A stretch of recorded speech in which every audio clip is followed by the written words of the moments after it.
Contract वाली बहू। नरेश की माँ अपने बेटे से मिलने दिल्ली आ रही है।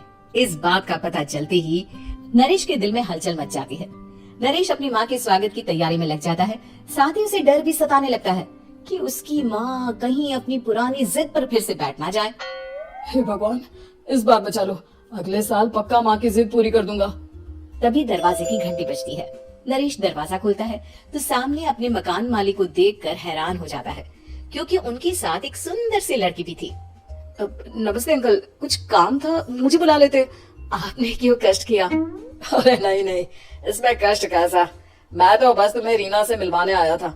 आज से रीना तुम्हारे साथ इसी फ्लैट में रहेगी। अंकल, कोई लड़का फ्लैटमेट नहीं है? एक अनजान लड़की के साथ रहना मेरे लिए थोड़ा अजीब होगा। देखो नरेश, मैं तुम्हें पहले भी बता चुका हूँ कि इस फ्लैट में तुम्हें किसी ना किसी के साथ एडजस्ट करना ही होगा, या फिर तुम अकेले पूरे फ्लैट का किराया दे दो, मैं किसी को नहीं रखूंगा। नरेश अपने मकान मालिक की बात सुन के रीना के साथ रहने के लिए तैयार हो जाता है, पर अंदर ही अंदर उसे ये बात खाने लगती है कि वो अपनी माँ को क्या जवाब देगा जब उसकी माँ रीना के बारे में उसे पूछेगी। दिन बीतने लगते हैं। नरेश और रीना अच्छे दोस्त भी बन जाते हैं, पर अभी भी नरेश अपनी प्रॉब्लम का सोल्यूशन नहीं ढूंढ पाता। एक दिन नरेश बहुत परेशान सा बैठा होता है। तभी रीना उसे पूछती है, क्या हुआ नरेश, तुम काफी परेशान लग रहे हो, सब ठीक तो है ना? हाँ, सब ठीक है, बस एक छोटी सी प्रॉब्लम है। वो एक्चुअली 2 दिन बाद मेरी माँ मुझसे मिलने आ रही है। अरे, तो इसमें प्रॉब्लम क्या है? ये तो खुशी की बात है। हाँ रीना, बट मेरी माँ एक जिद लेकर बैठ गई है कि मैं शादी कर लूं, पर मैं अभी इस चीज के लिए तैयार नहीं हूँ। ऊपर से जब वो तुम्हें देखेगी तो 100 सवाल करेगी, क्या जवाब दूंगा? अरे, इसमें कोई टेंशन वाली बात नहीं है। मेरे पास ना इस प्रॉब्लम का सोल्यूशन है, जिससे ना तुम्हें शादी करनी पड़ेगी और ना ही तुम्हारी माँ मेरे बारे में कुछ पूछेंगी। रीना की बात सुनकर नरेश सोच में डूब जाता है। वो सोचता है कि रीना खुले ख्यालों वाली लड़की है, कहीं माँ को सच बता ना दे। नरेश को सोच में डूबा देखकर रीना कहती है, अरे क्या हुआ, किस सोच में पड़ गए? डोंट वरी, जैसा तुम सोच रहे हो ना वैसे कुछ भी नहीं है। मेरे पास एक प्लान है। मैं कुछ समझ नहीं पा रहा हूँ, कैसा प्लान? मैं समझाती हूँ। हम ना एक कॉन्ट्रैक्ट मैरिज कर लेते हैं। फिलहाल मेरे पास जॉब नहीं है, तो तुम इस रूम का किराया दे देना जब तक तुम्हारी माँ यहाँ रहेंगी, सिर्फ तब तक।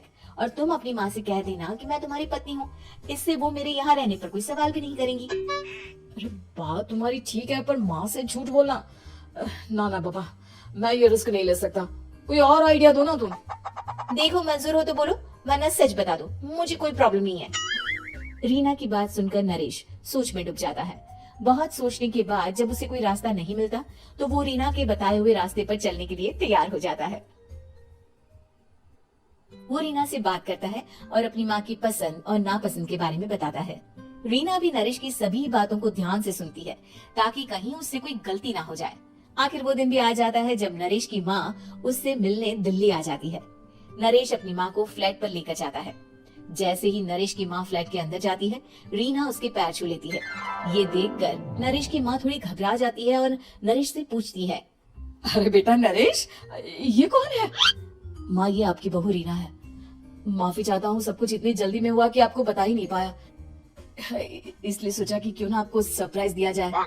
अरे बेटा, मैं तो बस तेरा घर बसा हुआ देखना चाहती थी। हाँ, बहुत अरमान थे अपनी इकलौती बेटी की शादी को लेकर, लेकिन कोई बात नहीं, शायद किस्मत को यही मंजूर होगा। ये कहते ही नरेश की माँ रीना को गले लगा लेती है। रीना बेटिया, मेरा बेटा ना थोड़ा नादान है, पर तुम काफी समझदार लगती हो, और मैं जानती हूँ कि तुम इसका बहुत अच्छे से ध्यान रखोगी। माँ, आप चिंता मत कीजिए, मैं सब संभालूंगी।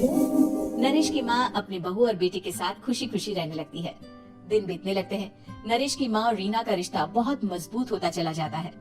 वो दोनों सारा दिन एक साथ रहती और खूब बातें करती। इधर साथ रहते रहते नरेश और रीना भी एक दूसरे से प्यार करने लगते हैं। दोनों को इस बात का एहसास हो जाता है, फिर भी वो इस बात को छुपा कर ही रखते हैं। एक दिन नरेश की माँ और रीना शादी के बारे में बात करने लगते हैं। रीना बिटिया, ये तो नरेश ने मुझे बिना बताए शादी कर ली, वरना मैं तो अपनी इकलौती बेटी की शादी इतनी धूमधाम से करती कि सारी दुनिया देखती रह जाती। अच्छा माँ, आप ऐसा भी क्या करती नरेश और मेरी शादी में जो दुनिया देखती रह जाती? अरे बिटिया, एक माँ के अरमान तुम अभी नहीं समझोगी। मैं तो अपनी बहू को एक रानी की तरह लेकर आती और शादी भी बिल्कुल शाही अंदाज में करती। पर मेरे तो सारे अरमान ऐसे ही रह गए। खैर, मुझे तो अपने बेटे और बहू की खुशी चाहिए बस। ये कहते हुए नरेश की माँ की आंखों में आंसू आ जाते हैं। रीना भी ये सुनकर ख्यालों में खो जाती है, क्योंकि वो भी मन ही मन खुद को नरेश की पत्नी और उसकी माँ की बहू मानने लगी थी। शाम को जब नरेश ऑफिस से घर आता है तो रीना खुद को रोक नहीं पाती और नरेश के सामने उसकी माँ को अपने और नरेश के रिश्ते का सारा सच बता देती है। रीना की बात सुनकर नरेश की माँ दोनों से बहुत नाराज हो जाती है और घर वापस जाने की बात करने लगती है। तुम दोनों ने मुझसे सच छुपाकर बहुत ठेस पहुंचाई है मुझे। अब तुम लोगों के साथ नहीं रहना चाहती मैं।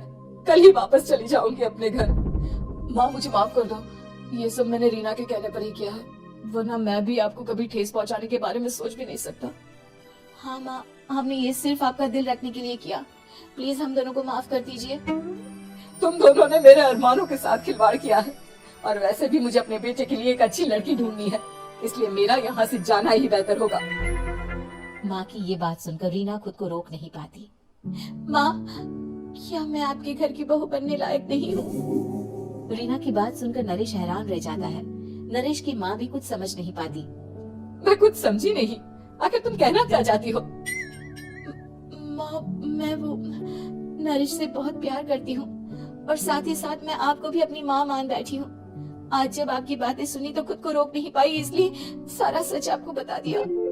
रीना की बात सुनकर नरेश की माँ की आंखों में आंसू आ जाते हैं और वो अपने बेटे नरेश और रीना को गले लगा लेती है। मेरे घर की बहू तो सिर्फ रीना बिटिया ही बनेगी।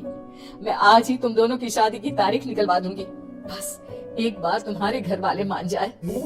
उसी दिन रीना के माता पिता भी उनके फ्लैट पर आ जाते हैं। दोनों परिवार आपस में बैठकर बातें करते हैं और शादी के लिए राजी हो जाते हैं। रीना भी कॉन्ट्रैक्ट फाड़ देती है और कहती है, सही मायने में मैं अब बहू बनूंगी। अब तक तो सिर्फ कॉन्ट्रैक्ट वाली बहू थी।